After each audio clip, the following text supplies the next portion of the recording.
मजदूर भाइयों एवं बहनों, मैं आपको सादर प्रणाम करता हूँ। मैं अभी समाचार में पढ़ा था, सुना था कि हमारे मुख्यमंत्री श्री भूपेश बघेल जी ने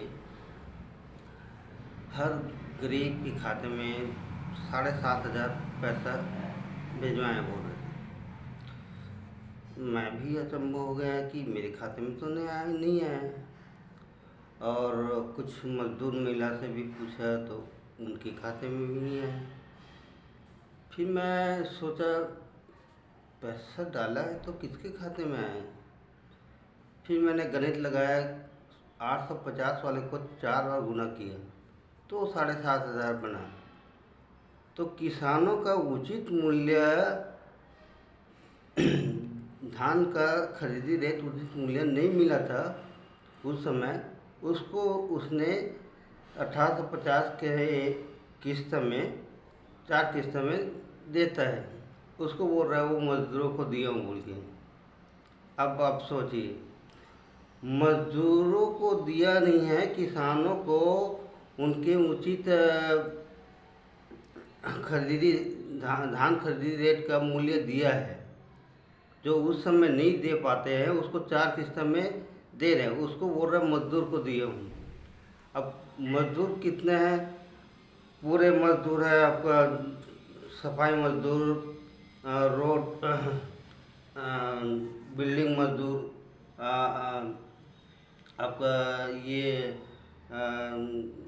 कंस्ट्रक्शन मजदूर है और मार्केटिंग मजदूर है। इन लोग सब सोच रहे हैं कि 7,500 हमारे खाते में है। कहाँ से आए उनके खाते में? भाई वो तो किसानों को जो उनका उचित मूल्य में नहीं दिया था उस समय, उसको उसने 4 किस्त में दिया है। तो इस तरह का हमारे मुख्यमंत्री जी बोल रहे हैं मजदूर के बारे में। मजदूर को तो एक भी पैसा नहीं मिला है, वो तो किसानों को मिला है।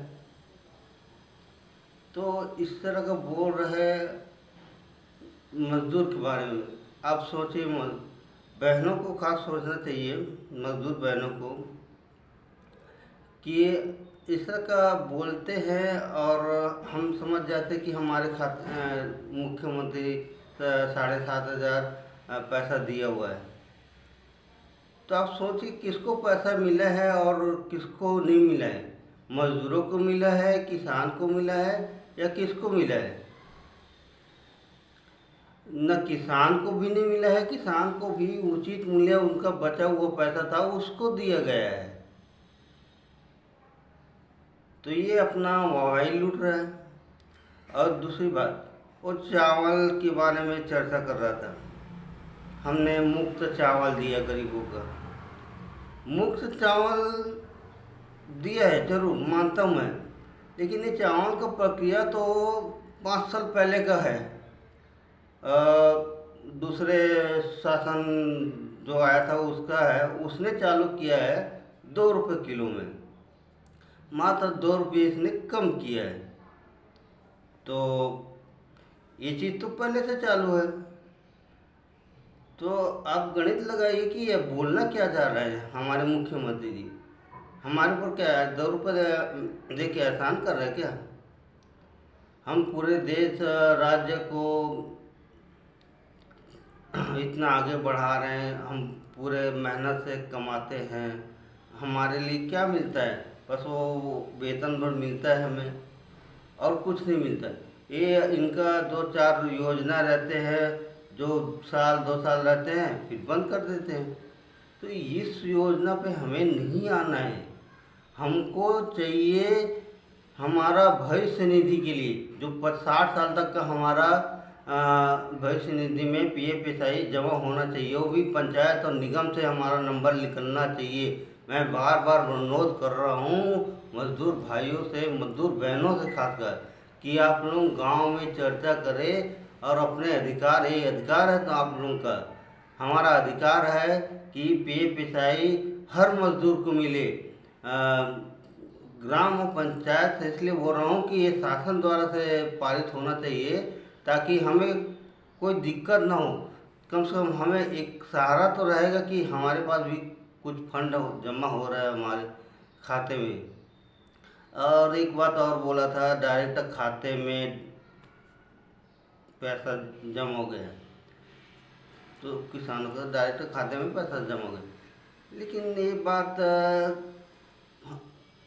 मुख्यमंत्री बोल रहा है, ये प्रधानमंत्री जी बोले थे कि प्रधानमंत्री भी बोले थे कि खाते में आपका डायरेक्ट पैसा जमा होता। उनकी भाषा है ये, उनकी भाषा को ये दोहरा रहा है कि खाते में पहले तो जानता नहीं था कि खाते में डायरेक्ट पैसा जमा करना चाहिए। प्रधानमंत्री ने किया है और वो 2000 बिल्कुल उनका आता है, सभी किसानों के खाते में आता है। लेकिन यहाँ कुछ किसानों के खाते में अभी भी नहीं आ रहा है। उनको ये राज्य सरकार को देखना चाहिए, क्यों नहीं आ रहा है उनके खाते में।